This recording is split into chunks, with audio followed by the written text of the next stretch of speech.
नमस्कार दोस्तों, progressive classes में आपका स्वागत है। इस वीडियो में मैं अप्रैल मंथ के प्रतियोगिता दर्पण में शामिल कंटेंट के आधार पर टॉप एमसीक्यूज़ करवाऊंगा। साथ ही प्रत्येक क्वेश्चन के अन्य डायमेंशन को भी कवर करूंगा। मैंने इसमें उन्हीं टाइप के क्वेश्चन को शामिल किया है जो अक्सर एग्ज़ाम में देखे जाते हैं। ये क्वेश्चंस आपके UP PCS exam, BPSC, SSC, CGL, TET, railway और अन्य एग्जाम के लिए फ्रूटफुल साबित होगा। तो आप इसे ध्यान से देखें और समझें। तो स्टार्ट करते हैं। पहला क्वेश्चन है, हाल ही में केंद्र सरकार ने 22वें विधि आयोग के कार्यकाल में कितने वर्ष की वृद्धि की है? तो डेढ़ वर्ष की वृद्धि की है। विधि आयोग के बारे में बता दूं, विधि आयोग एक गैर संवैधानिक निकाय है। स्वतंत्र भारत से अब तक 22 विधि आयोग बन चुके हैं। प्रथम आयोग 1834 में 1833 के चार्टर एक्ट से बनाया गया था, जो कि लॉर्ड मैकाले की अध्यक्षता में बनाया गया था। स्वतंत्र भारत के प्रथम विधि आयोग के जो अध्यक्ष थे वो एमसी सीतलवाड़ थे, जिन्हें 1955 में बनाया गया था। विधि आयोग का कार्यकाल 3 वर्षों का होता है। तो इन सब चीज़ों को आप ध्यान रखें। नेक्स्ट क्वेश्चन को देखते हैं। हाल ही में किस देश से लाए गए 12 चीते को कूनो नेशनल पार्क में छोड़ा गया है? दक्षिण अफ्रीका इसका आंसर होगा। भारत का चीता प्रोजेक्ट जो है विश्व का पहला ऐसा प्रोजेक्ट है जहां एक बड़े मांसाहारी जीव को किसी दूसरे महाद्वीप में बसाने की कोशिश की जा रही है। यह चीता जो है धरती पर चलने वाला सबसे तेज जानवर है। यह मात्र 3 सेकेंड में 0 से 100 किलोमीटर प्रति घंटा की रफ्तार पकड़ सकता है। इसकी अधिकतम तीव्रता जो है 120 किलोमीटर प्रति घंटा है। दुनिया भर में चीतों की संख्या लगभग 7000 के आसपास है, जिसमें से आधे चीते नामीबिया, दक्षिण अफ्रीका और बोत्सवाना में मौजूद हैं। अच्छा, ये जो कूनो नेशनल पार्क है यह मध्य प्रदेश में श्योपुर जगह पर स्थित है और यह भारत का पहला चीता अभयारण्य है। बाघ के बारे में आपको मैं बता दूं, बाघ का साइंटिफिक नेम पैंथरा टिग्रिस है और प्रोजेक्ट टाइगर जो है वह 1973 में चलाया गया था। दुनिया में बाघों की कुल संख्या लगभग 5500 के आसपास है। भारत में 70% बाघ मौजूद हैं। अंतर्राष्ट्रीय बाघ दिवस जो है वह 29 जुलाई को मनाया जाता है। तो इन सब चीज़ों को आप ध्यान रखें।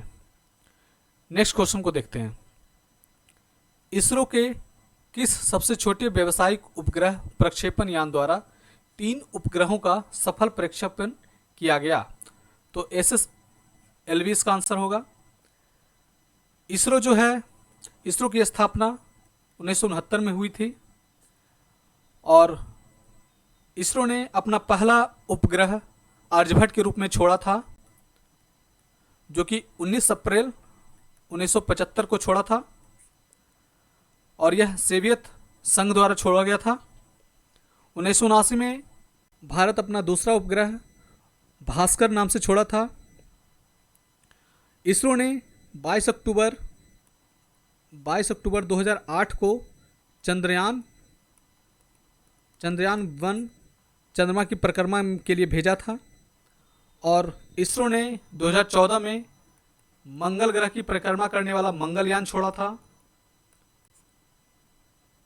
इसरो ने एक साथ 104 उपग्रहों को छोड़कर रिकॉर्ड स्थापित किया है। तो आप इन सब चीज़ों को देख सकते हैं। नेक्स्ट क्वेश्चन पे आते हैं। हाल ही में केंद्र सरकार द्वारा किन 2 संगठन को आतंकी संगठन घोषित किया गया है?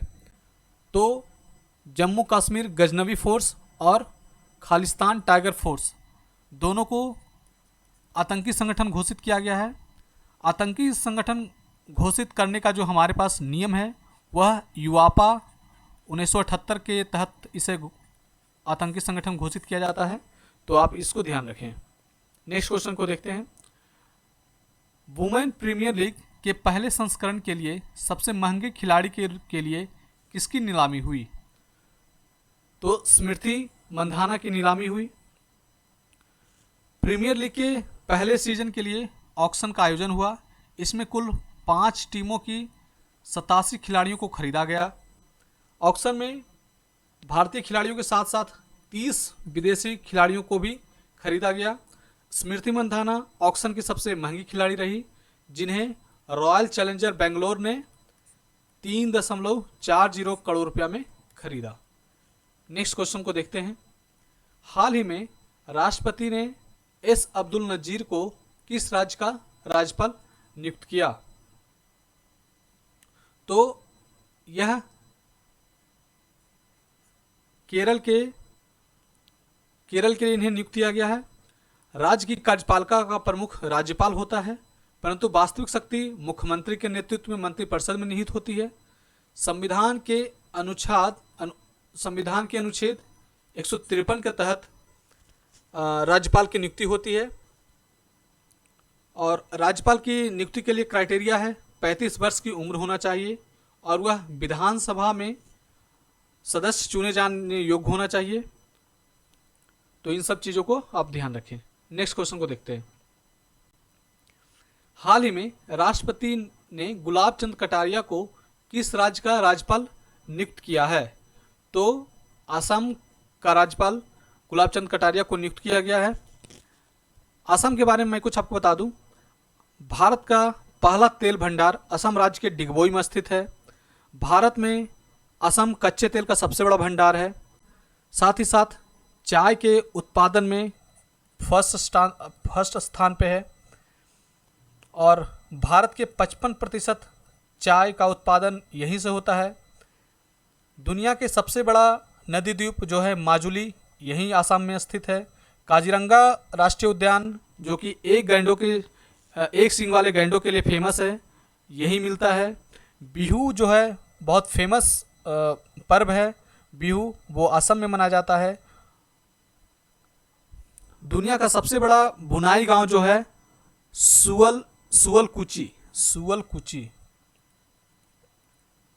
सुअलकुची जो है दुनिया का सबसे बड़ा बुनाई गांव है। तो यह असम में ही स्थित है। असम में कामाख्या मंदिर है जो कि गुवाहाटी में स्थित है। यह मंदिर 51 शक्तिपीठों में से एक है। और असम में डिब्रूगढ़ जो है, डिब्रूगढ़ को भारत का चाय का शहर भी कहा जाता है। असम में अम्बुचाची महोत्सव मनाया जाता है। तो इन सब फैक्ट्स को आप ध्यान रखें, ये कभी भी क्वेश्चन में एग्जाम में पूछे जा सकते हैं। नेक्स्ट क्वेश्चन को देखते हैं। हाल ही में उत्तर पूर्व के 3 राज्यों में हुए विधानसभा चुनाव में मेघालय में किस पार्टी को बहुमत प्राप्त हुआ? तो नेशनल पीपुल्स पार्टी एनपीपी को प्राप्त हुआ। एनपीपी के जो हेड हैं वो कोनराड संगमा हैं। इससे पहले मेघालय के मुख्यमंत्री भी यही थे, कोनराड संगमा। तो इन्होंने फिर से चुनाव जीत लिया है। नेक्स्ट क्वेश्चन को देखते हैं। हाल ही में रूस यूक्रेन युद्ध मामले में संयुक्त राष्ट्र महासभा द्वारा रखे प्रस्ताव को कितने मतांतर से पारित हुआ? तो 141-7 से यह पारित हो गया है।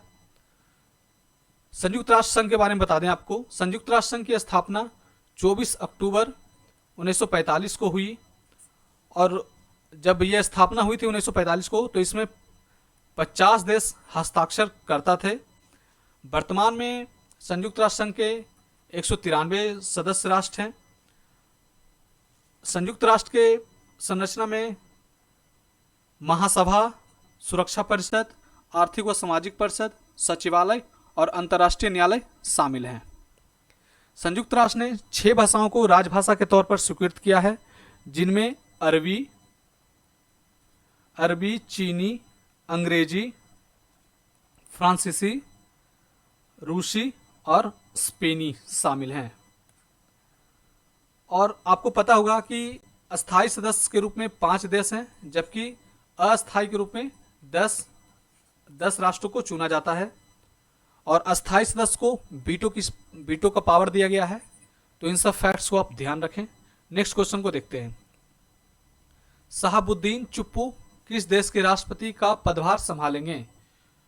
तो शहाबुद्दीन चुप्पू जो है वो बांग्लादेश के राष्ट्रपति का पदभार संभालेंगे। शहाबुद्दीन चुप्पू देश के सबसे लंबे समय तक राष्ट्रपति रहने वाले मोहम्मद हामिद की जगह लेंगे, जिनका कार्यकाल इसी साल 23 अप्रैल को खत्म हो रहा है। चुप्पू ने 1971 में मुक्ति संग्राम में भी भाग लिया था। 15 अगस्त 1975 को बांग्लादेश के संस्थापक बंगबंधु शेख मुजीबुर्रहमान की उनके परिवार के सदस्यों के साथ सैन्य तख्तापलट में हत्या के बाद विरोध प्रदर्शन करने के लिए उन्हें कैद भी किया गया था। बांग्लादेश से संबंधित कुछ अन्य फैक्ट्स को भी देख लेते हैं। यहाँ का जो राष्ट्रगान है अमार सोनार बांग्ला है, जिसे रविंद्रनाथ टैगोर ने लिखा था। और भारत की जो बाउंड्री है 4096 किलोमीटर स्क्वायर इससे टच होती है। तो इन सब फैक्ट्स को आप ध्यान रखें। अच्छा, कुछ और देख लेते हैं। बांग्लादेश जो है दुनिया का 8वां सबसे सर्वाधिक आबादी वाला देश है। बांग्लादेश का जो राष्ट्रीय खेल है वह कबड्डी है।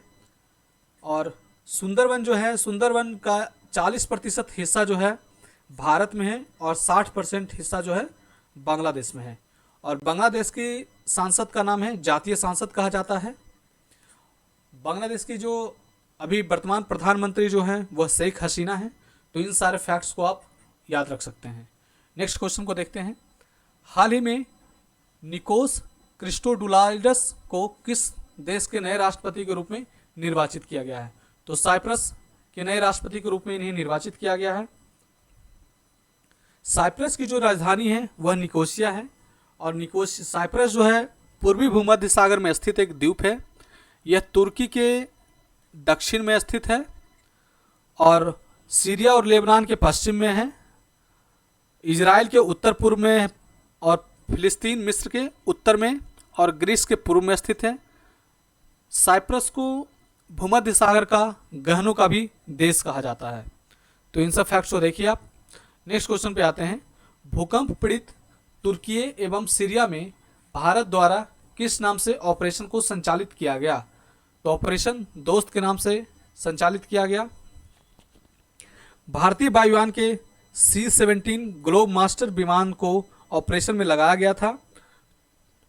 तुर्की जो है ट्रांजैक्शन पर स्थित है, जहां अरब प्लेट, अफ्रीकी प्लेट और यूरेशियन प्लेट ये तीनों शामिल हैं इसमें।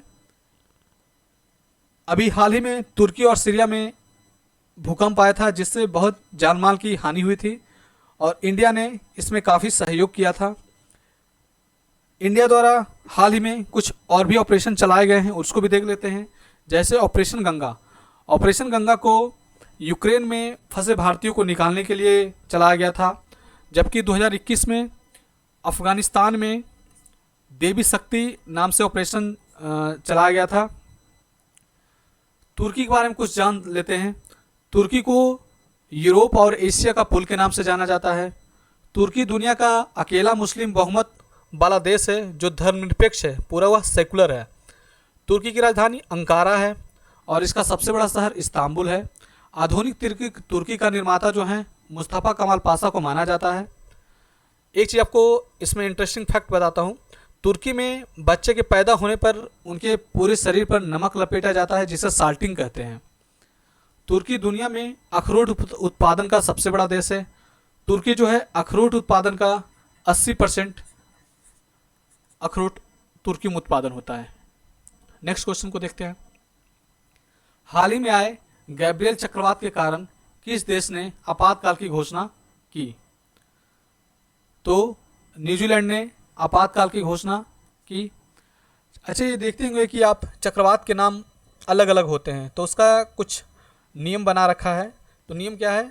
हिंद महासागर क्षेत्र के जो 8 देश है, जिसमें भारत, पाकिस्तान, बांग्लादेश, श्रीलंका, मालदीव, म्यांमार, ओमान और थाईलैंड हैं, ये इन लोगों ने साथ मिलकर भारत की पहल पर 2004 से चक्रवाती तूफानों को नाम देने की व्यवस्था शुरू की थी, जो कि अंग्रेजी वर्णमाला के अनुसार सदस्यों के नाम पहले अक्षर के अनुसार उनका क्रम तय किया जाता है। जैसे बांग्लादेश का नाम, बांग्लादेश पहले नाम रखेगा, फिर बांग्लादेश से हो गया तो फिर मालदीव हो गया, इंडिया उससे पहले इंडिया हो गया। तो ऐसे नाम रखते हैं, इन सब देशों द्वारा नाम रखा जाता है। 1953 तक ऑस्ट्रेलिया में चक्रवातों के नाम भ्रष्ट नेताओं के नाम पर रखा जाता था और अमेरिका में महिलाओं के नाम पर रखा जाता था, जैसे कैटरीना हो गया, इरमा हो गया, ये सब अमेरिका में रखा जाता था। लेकिन 1979 के बाद एक मेल और एक फीमेल के नाम पर अमेरिका में रखा जाने लगा है। तो इन सब फैक्ट्स को आप देख सकते हैं। नेक्स्ट क्वेश्चन को देखते हैं। स्थिर मूल्यों पर प्रति व्यक्ति आय विश्व 22-23 में कितना रहने का अग्रिम अनुमान एनएसओ द्वारा लगाया गया है? तो वह 98,118 लगाया गया है। प्रति व्यक्ति आय निकालने के लिए हम लोग क्या करते हैं, कुल आय में अगर हम जनसंख्या को डिवाइड कर देंगे तो वह प्रति व्यक्ति आय निकल जाएगा। तो आप इसे ध्यान रखें। नेक्स्ट क्वेश्चन को देखते हैं। एनएसए द्वारा जारी रिपोर्ट के मुताबिक प्रचलित मूल्यों पर प्रति व्यक्ति आय विश्व 21-22 के लिए कितना रहा? तो वह 1,48,524 रहा। नेक्स्ट क्वेश्चन को देखते हैं। वर्तमान में सुप्रीम कोर्ट में न्यायाधीशों की कुल संख्या कितनी हो गई है? तो कुल संख्या जो है 34 हो गई है। सुप्रीम कोर्ट के बारे में मैं आपको बता दूं, सुप्रीम कोर्ट के पास न्यायिक पुनरावलोकन की शक्ति होती है। भारत का मुख्य न्यायाधीश सर्वोच्च न्यायालय का प्रमुख होता है, जिसमें अधिकतम 34 न्यायाधीश होते हैं। सबसे पहले जो थे, भारत के पहले मुख्य न्यायाधीश जो थे 1937 में बनाए गए थे, H.J. कानिया। कानिया जो थे सुप्रीम कोर्ट के पहले मुख्य न्यायाधीश थे। वर्तमान में जो सुप्रीम कोर्ट के मुख्य न्यायाधीश हैं वह D.Y. चंद्रचूड़ हैं, जिनका पूरा नाम है धनंजय यशवंत चंद्रचूड़। सुप्रीम कोर्ट के न्यायाधीश के रिटायरमेंट की एज जो है वह 65 ईयर्स है। तो इन सब फैक्ट्स को आप देखें। नेक्स्ट क्वेश्चन को देखते हैं। हाल ही में किस अभिनेता को यूनिसेफ इंडिया का राष्ट्रीय राजदूत बनाया गया है? तो आयुष्मान खुराना को यूनिसेफ इंडिया का राष्ट्रीय राजदूत बनाया गया है। यूनिसेफ एक संयुक्त राष्ट्र की एजेंसी है जो दुनिया भर में बच्चों को ह्यूमैनिटेरियन और डेवलपमेंट असिस्टेंस प्रदान करता है। यूनिसेफ में जो है अभी 190 देश हैं। संयुक्त राष्ट्र सभा द्वारा 11 दिसंबर 1946 को यूनिसेफ को बनाया गया था और यूनिसेफ का जो मुख्यालय है वह न्यूयॉर्क, अमेरिका में है। नेक्स्ट क्वेश्चन को देखते हैं। हाल ही में डीजीसीए के लिए महानिदेशक किसे बनाया गया है? तो विक्रम देवदत्त को डीजीसीए का महानिदेशक बनाया गया है। डीजीसीए का फुल फॉर्म होता है directorate general of civil aviation. Hindi में नागरिक उड्डयन महानिदेशालय कहा जाता है। यह नागरिक उड्डयन के क्षेत्र में नियामक संस्था है जो मुख्य रूप से सुरक्षा मुद्दों को संभालता है। तो ये आप ध्यान रखें। नेक्स्ट क्वेश्चन को देखते हैं। राजेश मल्होत्रा को किस संस्था का महानिदेशक बनाया गया है? तो पीआईबी का बनाया गया है। पीआईबी का फुल फॉर्म होता है press information bureau. PIB Bharat सरकार की नीतियों, कार्यक्रम, पहल और उपलब्धियों के बारे में समाचार पत्रों तथा इलेक्ट्रॉनिक्स मीडिया को सूचना देने वाली प्रमुख एजेंसी है। नेक्स्ट क्वेश्चन देखते हैं। विश्व बैंक के निदेशक मंडल में भारत की ओर से किस अर्थशास्त्री को कार्यकारी निदेशक नामित किया गया? तो परमेश्वरन अय्यर को विश्व बैंक के निदेशक मंडल में भारत की ओर से शामिल किया गया है। इससे पहले अय्यर जो थे नीति आयोग के मुख्य कार्यकारी अध्यक्ष थे, अधिकारी थे। वर्ल्ड बैंक के बारे में हम जान लेते हैं। वर्ल्ड बैंक को वर्ष 1944 में आईएमएफ के साथ मिलकर पुनर्निर्माण और विकास के लिए अंतर्राष्ट्रीय बैंक यानी आईबीआरडी के रूप में इसकी स्थापना की गई थी। बाद में आईबीआरडी जो है वर्ल्ड बैंक बन गया। वर्ल्ड बैंक में फिलहाल 179 कंट्रीज हैं।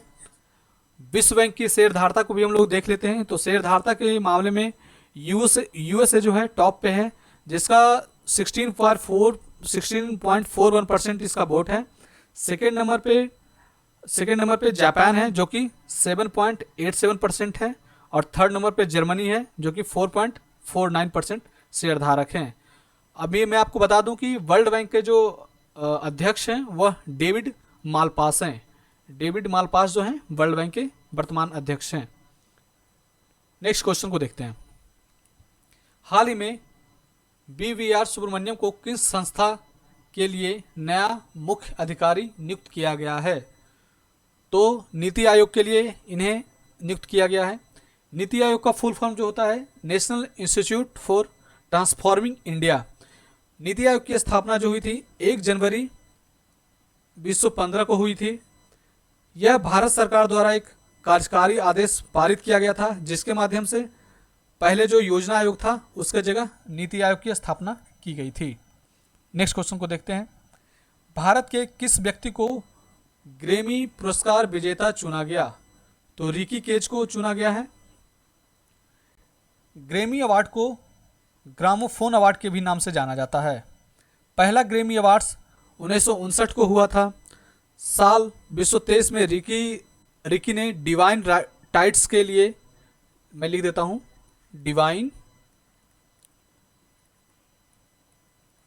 डिवाइन टाइट्स के लिए बेस्ट इमर्सिव ऑडियो एल्बम की श्रेणी में स्टीवर्ट के साथ यह पुरस्कार अपने नाम किया। कुछ अन्य पुरस्कार को भी देख लेते हैं, जिसमें नोबेल पुरस्कार जो है सबसे बड़ा पुरस्कार माना जाता है। नोबेल पुरस्कार जो है स्वीडन के महान रसायनविद तथा इंजीनियर अल्फ्रेड नोबेल की स्मृति में प्रत्येक वर्ष उनकी पुण्यतिथि 10 दिसंबर को नोबेल फाउंडेशन द्वारा दिया जाता है। इसकी स्थापना जो है 1900 ईस्वी में हुई थी। वर्ष 1901 से 5 क्षेत्रों में भौतिक, रसायन, चिकित्सा, साहित्य, शांति में उत्कृष्ट योगदान के लिए प्रत्येक वर्ष नोबेल पुरस्कार प्रदान किए जाते हैं। लेकिन 1968 के बाद से स्वीडिश बैंक द्वारा, आप ये ध्यान रखिएगा, स्वीडिश बैंक द्वारा 1968 में अर्थशास्त्र के क्षेत्र में भी नोबेल पुरस्कार दिया जाने लगा। इस तरह कुल 6 सेक्टर में नोबेल पुरस्कार दिया जाता है। अच्छा, एक चीज़ आप इसमें ध्यान रखिए, शांति का नोबेल पुरस्कार नॉर्वे की राजधानी ओस्लो में दिया जाता है, जबकि अन्य 5 पुरस्कार स्टॉकहोम, जो कि स्वीडन की राजधानी है, वहाँ दिया जाता है। एक वर्ष में अधिकतम 3 लोगों को एक क्षेत्र में पुरस्कार दिया जाता है। नोबेल पुरस्कार के तहत एक गोल्ड मेडल और 10 मिलियन स्वीडिश क्रेन की धनराशि दी जाती है। इसके अलावा ऑस्कर पुरस्कार के भी बारे में आप देख लें। ऑस्कर पुरस्कार की स्थापना जो है 1929 में हुई थी यूएसए के द्वारा। इसका ऑफिशियल नाम एकेडमिक अवार्ड ऑफ मेरिट है। एकेडमिक अवार्ड ऑफ मेरिट, आप इसे ध्यान रखेंगे।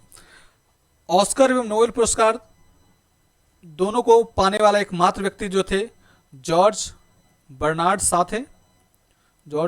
थे। ये आप ध्यान रखिएगा, जिन्हें साहित्य के लिए 1925 में नोबेल मिला था और 1938 में बेस्ट स्क्रीन प्ले के लिए ऑस्कर दिया गया था।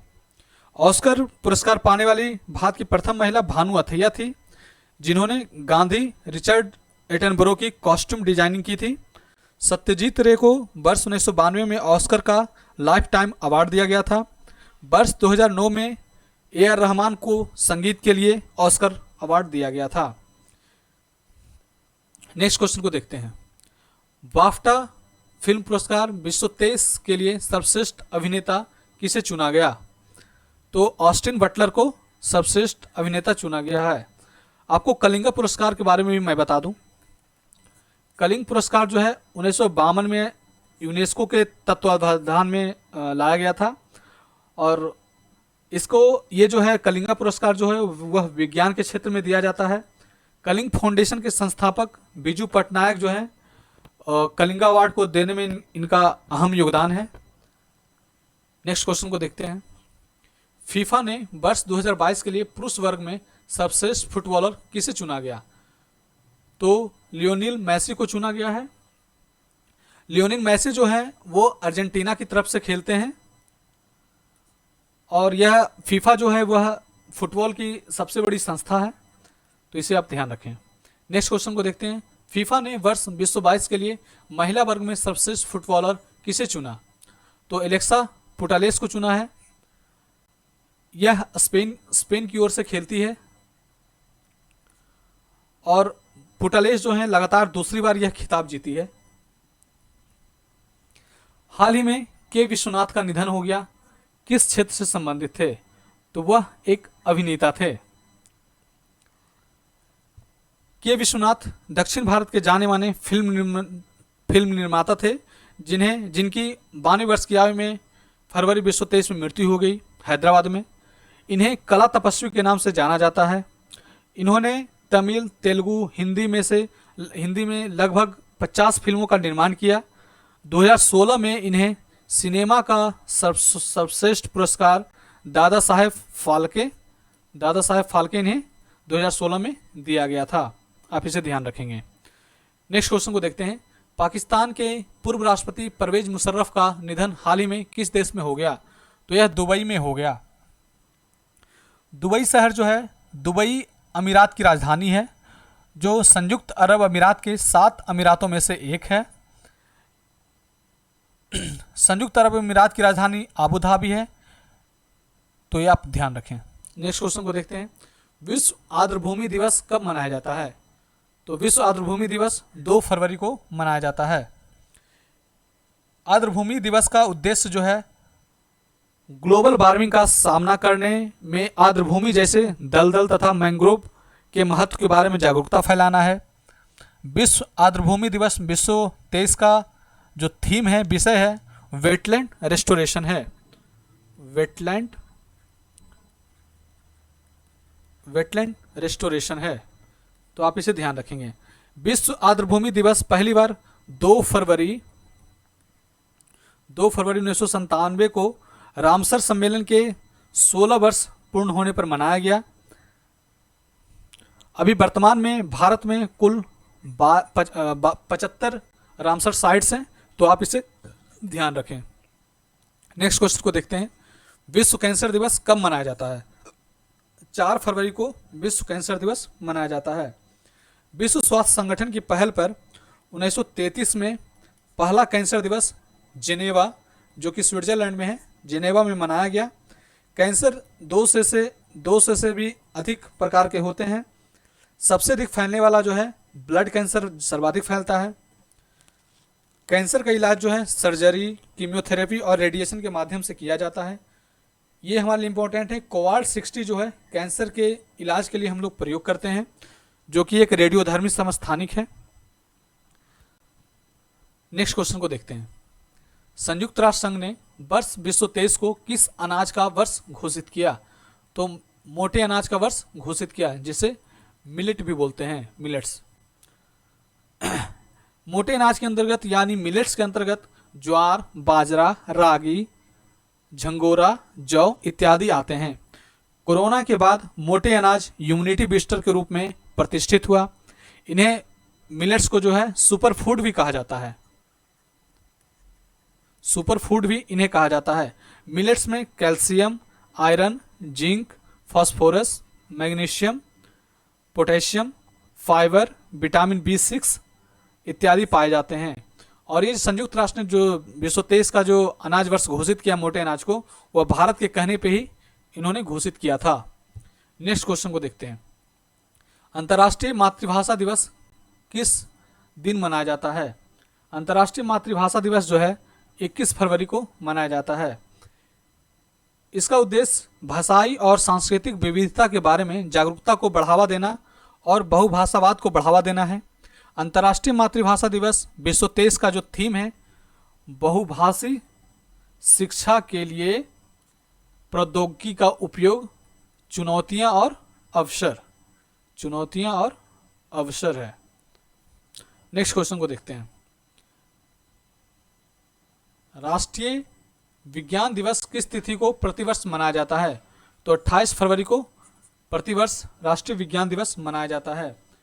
और यह देश के महान वैज्ञानिक सीवी रमन के रमन प्रभाव का आविष्कार के पुण्यतिथि पर इसे मनाया जाता है। सीवी रमन को नोबेल पुरस्कार भी दिया जा चुका है। नेक्स्ट क्वेश्चन को देखते हैं। विक्ट्री सिटी के लेखक कौन हैं? विक्ट्री सिटी के लेखक सलमान रुश्दी हैं। विक्ट्री सिटी के बारे में बताता हूं आपको। विक्ट्री सिटी जो है, यह किताब 14वीं शताब्दी की एक महाकाव्य कहानी है, जो कि एक ऐसी महिला पर आधारित है जो एक शहर पर शासन करने के लिए पूरी दुनिया को चुनौती देती है। तो ये आप ध्यान रखेंगे। सलमान रुश्दी के अन्य भी पुस्तकें हैं जिसमें मिडनाइट मिडनाइट चिल्ड्रन है और द सैटेनिक वर्सेस।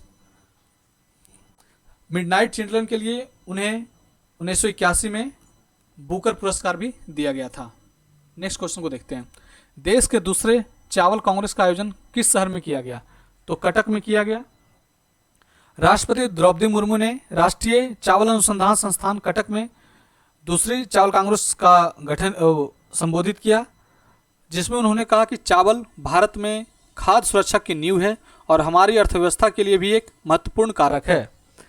अच्छा, केंद्रीय चावल अनुसंधान संस्थान कटक में है, जबकि अंतर्राष्ट्रीय चावल अनुसंधान संस्थान जो है वो फिलीपींस में है। उड़ीसा की राजधानी जो है भुवनेश्वर है, ये आप ध्यान रखिएगा। नेक्स्ट क्वेश्चन को देखते हैं।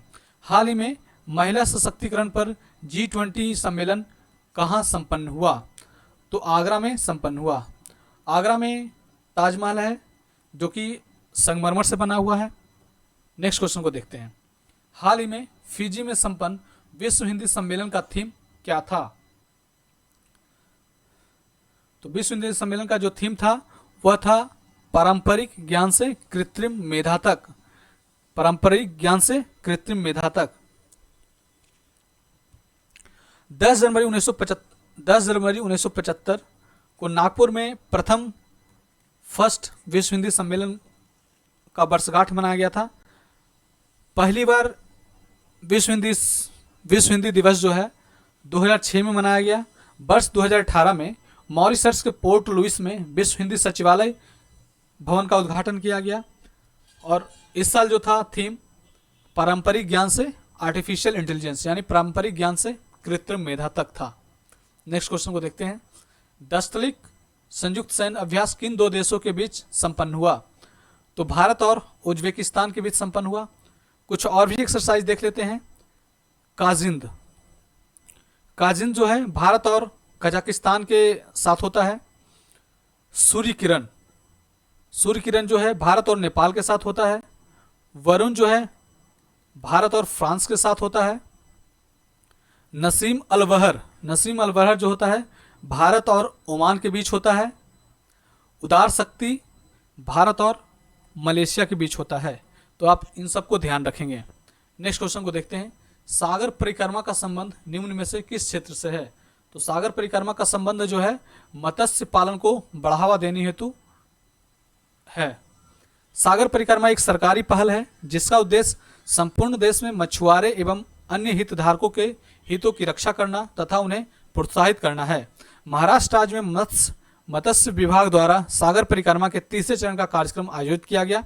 आज़ादी का अमृत महोत्सव के भाग के रूप में यह पहल शुरू की गई है। नेक्स्ट क्वेश्चन को देखते हैं। 49वां खजुराहो नृत्य महोत्सव कहाँ संपन्न हुआ? तो खजुराहो में संपन्न हुआ। खजुराहो जो है मध्य प्रदेश में स्थित है। खजुराहो जो है चंदेल वंश की राजधानी थी, जो कि प्राचीन एवं मध्यकालीन मंदिरों के लिए विश्वविख्यात है। और ये खजुराहो जो है मध्य प्रदेश के छतरपुर जिले में स्थित है। छतरपुर जिले में स्थित है। नेक्स्ट क्वेश्चन को देखते हैं। नौवडेक्स NAVDEX 2023 में भारत ने अपने किस युद्धपोत का प्रदर्शन किया? तो INS सुमेधा का प्रदर्शन किया।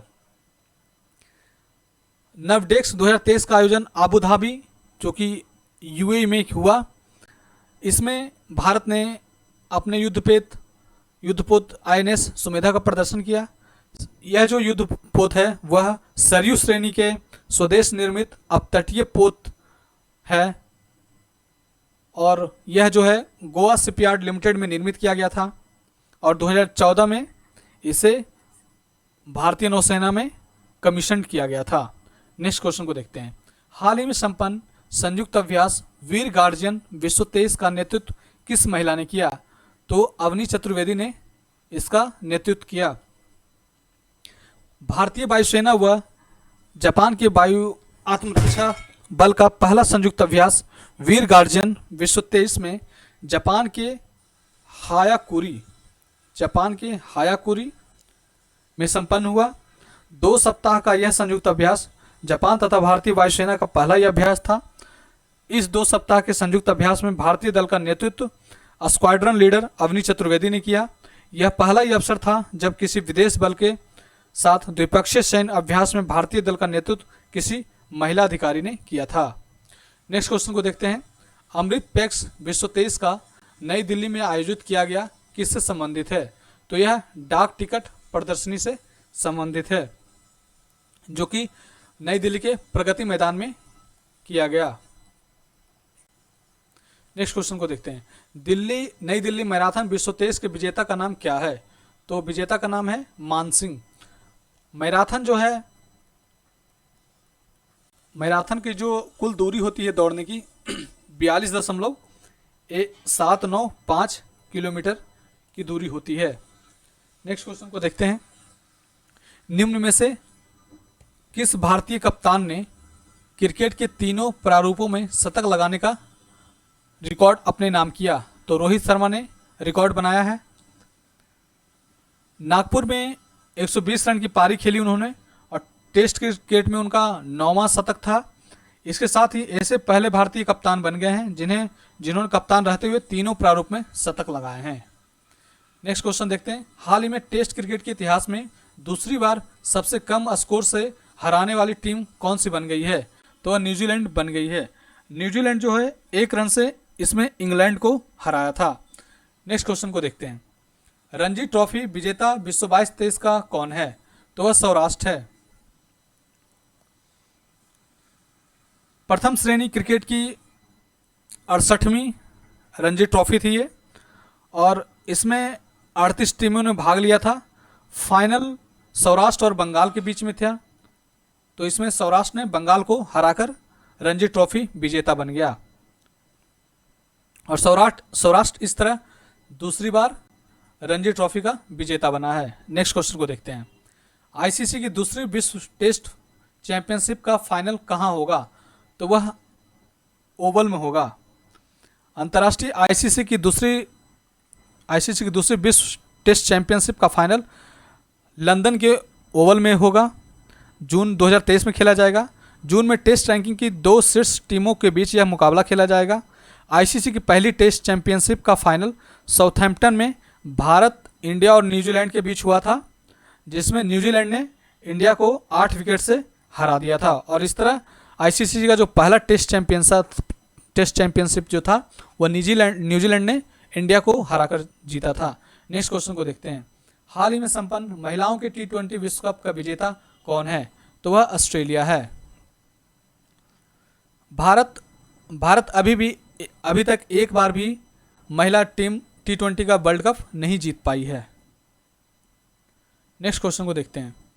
कतर ओपन विश्व 23 का पुरुष युगल विजेता कौन बना है? मैथ्यू एबडेन और रोहन बोपन्ना। दोहा में संपन्न इस टूर्नामेंट का पुरुषों का एकल खिताब जो है डेनियल मेदवेदेव ने फाइनल में एंडी मरे, जो कि ब्रिटेन के थे, उनको हराकर जीता। और इस टूर्नामेंट में महिला के एकल खिताब में पोलैंड की इगा स्विटेक जीती। नेक्स्ट क्वेश्चन को देखते हैं। 5वें खेलो इंडिया यूथ गेम्स में शीर्ष स्थान किस राज्य को प्राप्त हुआ? तो महाराष्ट्र को प्राप्त हुआ। 5वें खेलो इंडिया यूथ गेम्स 30 जनवरी से लेकर 11 फरवरी 2023 के बीच मध्य प्रदेश में संपन्न हुआ और इसमें टोटल 27 खेलों की स्पर्धाएं थी। महाराष्ट्र जो है 161 पदक के साथ टॉप स्थान हासिल किया। नेक्स्ट क्वेश्चन को देखते हैं। SSLV का पूरा नाम क्या है? तो SSLV का पूरा नाम है स्मॉल सैटेलाइट लॉन्च व्हीकल। यह इसरो के तहत इसे निर्माण किया गया है, जिसका विकास छोटे कम वजन के उपग्रहों को अंतरिक्ष में निचली कक्षा में स्थापित करने के लिए किया गया है। छोटे उपग्रहों के प्रक्षेपण के अंतर्राष्ट्रीय बाजार में अपनी पैठ बनाने के लिए इस प्रक्षेपण यान को विकसित किया गया है। इस प्रक्षेपण यान के जरिए ऐसे उपग्रह को कम लागत पर ही प्रक्षेपित किया जा सकेगा। नेक्स्ट क्वेश्चन को देखते हैं। वाइब्रेंट विलेज प्रोग्राम किससे संबंधित है? तो वाइब्रेंट विलेज प्रोग्राम जो है सामरिक महत्व के उत्तरी सीमावर्ती इलाकों के विकास से संबंधित है। हाल ही में केंद्रीय मंत्रिमंडल ने 7 न्यू ITBP बटालियन की स्थापना की मंजूरी दी गई है और चीन सीमा पर सामाजिक और सुरक्षा ढांचे को मजबूत करने के लिए वाइब्रेंट विलेज प्रोग्राम के तहत 4800 करोड़ का आवंटन किया गया है, जिसका उद्देश्य वास्तविक नियंत्रण रेखा यानी एलएसी पर सुरक्षा ग्रिड को मजबूत करना है। यह आईटीबीपी को अपने कर्मियों को आराम करने, स्वस्थ होने और प्रशिक्षित करने के लिए एक अवसर भी प्रदान करेगा। नेक्स्ट क्वेश्चन को देखते हैं। देश में दिसंबर 2022 के अंत तक टेली डेंसिटी कितने प्रतिशत थी? तो टेली डेंसिटी जो थी 2022 के अंत में वह 84.56% थी। टेली डेंसिटी का मतलब होता है प्रति 100 व्यक्ति पर कितने व्यक्ति फ़ोन का इस्तेमाल कर रहे हैं। तो इस तरह 2022 के अंत तक 84.56% टेली डेंसिटी था। शहरी क्षेत्रों में टेली डेंसिटी जो है वह 134% है, जबकि ग्रामीण क्षेत्र में यह 57.69% है। तो आप इसे ध्यान रखें। नेक्स्ट क्वेश्चन पे आते हैं। किस राज्य के मुख्यमंत्री ने निःशुल्क अन्नपूर्णा फूड पैकेट की घोषणा की है? तो अन्नपूर्णा फूड पैकेट की घोषणा जो है राजस्थान की सरकार ने की है। राजस्थान सरकार द्वारा राष्ट्रीय खाद्य सुरक्षा अधिनियम के तहत आने वाले लगभग 1 करोड़ परिवारों को अगले वर्ष निःशुल्क राशन के साथ साथ प्रति माह मुख्यमंत्री निःशुल्क अन्नपूर्णा फूड पैकेट प्रदान करने की घोषणा की गई है। इस फूड पैकेट के तहत 1 किलो दाल, चीनी, नमक और 1 लीटर खाद्य तेल दिया जाएगा। नेक्स्ट क्वेश्चन को देखते हैं।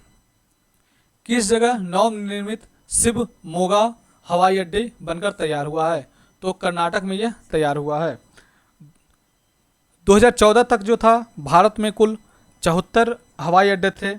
शिव मोगा हवाई अड्डे बनने के बाद यह 148 टोटल हो गए हैं। इस तरह पिछले 9 सालों में वह 100% की वृद्धि हुई है। नेक्स्ट क्वेश्चन को देखते हैं। इंडिया एनर्जी वीक 2023 का आयोजन भारत के G20 की अध्यक्षता के दौरान फरवरी 2023 में कहाँ किया गया? तो बेंगलोर में किया गया। इंडिया एनर्जी वीक कार्यक्रम 34 देशों के मंत्री और राष्ट्राध्यक्षों ने भाग लिया। इसमें भारत के ऊर्जा भविष्य की चुनौतियों और अवसरों पर चर्चा करने के लिए 30,000 से अधिक प्रतिभागियों ने भी हिस्सा लिया। नेक्स्ट क्वेश्चन को देखते हैं। नरेंद्र मोदी ने फरवरी 2023 को कहाँ हिंदुस्तान एरोनॉटिक्स लिमिटेड की हेलीकॉप्टर फैक्ट्री का उद्घाटन किया? तो तुमकुरू में उद्घाटन किया। ग्रीनफील्ड हेलीकॉप्टर फैक्ट्री एशिया की सबसे बड़ी हेलीकॉप्टर निर्माण सुविधा है, जो शुरुआती दिनों में प्रतिवर्ष करीब 30 लाइट यूटिलिटी हेलीकॉप्टर LUH का उत्पादन करेगी। LUH स्वदेशी रूप से डिजाइन और विकसित 3 ton class single engine multipurpose utility helicopter है। नेक्स्ट क्वेश्चन को देखते हैं। राष्ट्रीय पुरस्कार विजेता किस महिला प्लेबैक सिंगर का 77 वर्ष की उम्र में निधन हो गया तथा जिन्हें इसी वर्ष पद्म भूषण से सम्मानित करने की घोषणा की गई थी? तो वाणी जयराम। इसका आंसर वाणी जयराम है।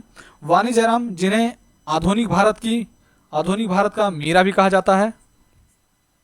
दक्षिण भारतीय सिनेमा में एक पार्श्व गायिका के रूप में 1970 से लेकर के 1990 के दशक तक सक्रिय रही। इन्होंने हिंदी के अलावा तेलुगु, तमिल, मलयालम, कन्नड़ी, गुजराती, बंगाली भाषाओं में भी इन्होंने गायन किया। नेक्स्ट क्वेश्चन को देखते हैं। होशंगाबाद रेलवे स्टेशन का नाम बदलकर क्या कर दिया गया है? तो नर्मदापुरम नाम कर दिया गया है। होशंगाबाद जो रेलवे है वह पश्चिम मध्य रेलवे के अंतर्गत आता है। पश्चिम मध्य के रेलवे के अंतर्गत आता है। वर्तमान में कुल 17 रेलवे जोन हैं, तो ये आप ध्यान रखें। वर्तमान में कुल 17 रेलवे जोन हैं। नेक्स्ट क्वेश्चन को देखते हैं। हाल ही में लिथियम का भंडार किस भारतीय केंद्र शासित प्रदेश में मिला है? तो लिथियम का जो भंडार है वह जम्मू कश्मीर में मिला है।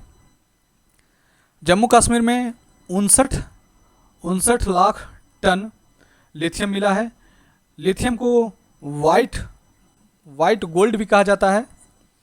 भारत में पहली बार इतनी बड़ी मात्रा में लिथियम का भंडार मिला है। नेक्स्ट क्वेश्चन को देखते हैं।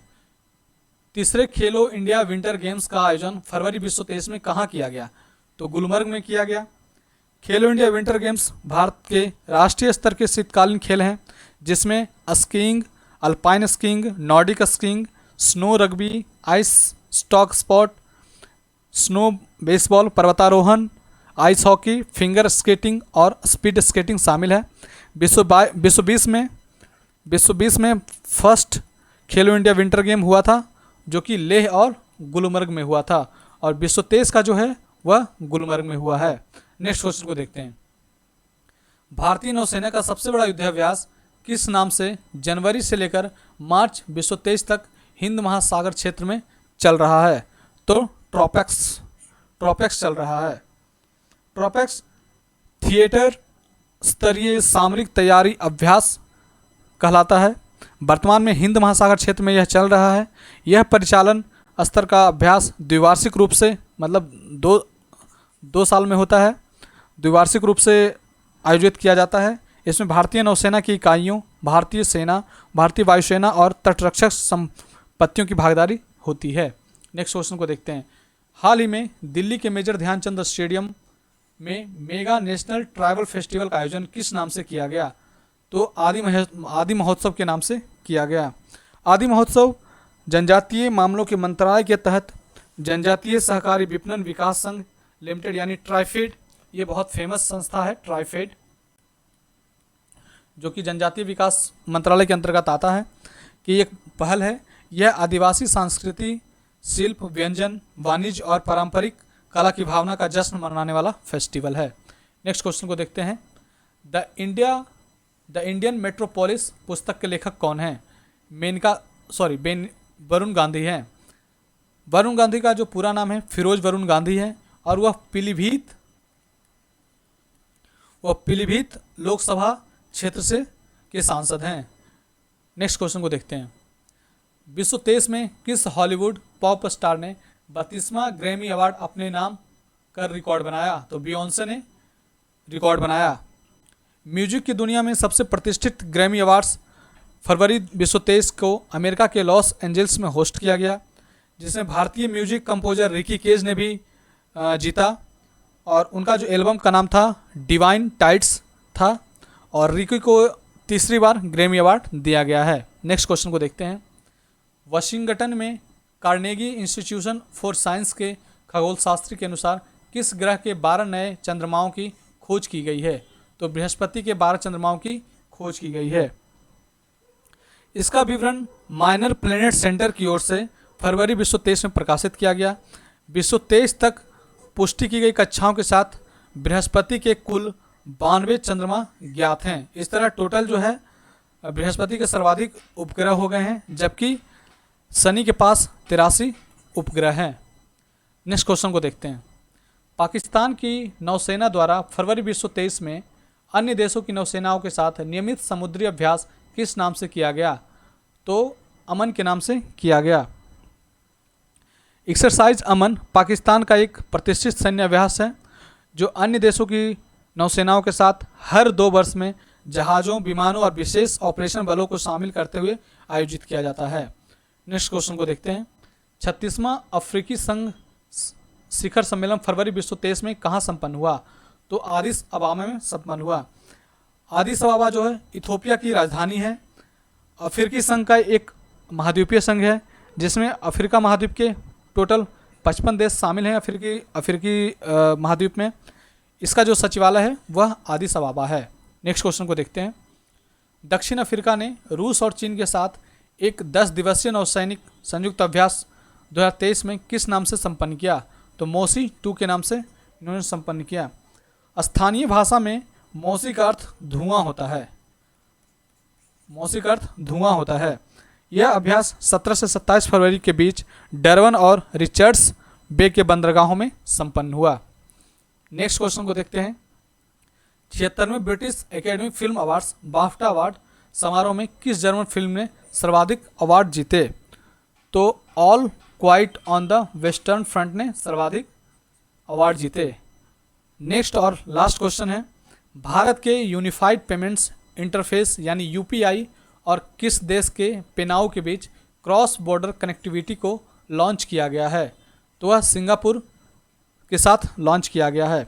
भारत का डिजिटल पेमेंट सिस्टम यूपीआई अब सिंगापुर के पे नाउ के साथ, इसका नाम जो है वो पे नाउ है, पे नाउ के साथ कनेक्ट हो गया है। दोनों देशों के बीच cross border fintech connectivity service को प्रधानमंत्री मोदी ने सिंगापुर के प्रधानमंत्री ली सियन लुंग के साथ वीडियो कॉन्फ्रेंसिंग के जरिए लॉन्च किया। इस तरह हमारा अप्रैल का प्रतियोगिता दर्पण का पूरा समाप्त होता है। धन्यवाद।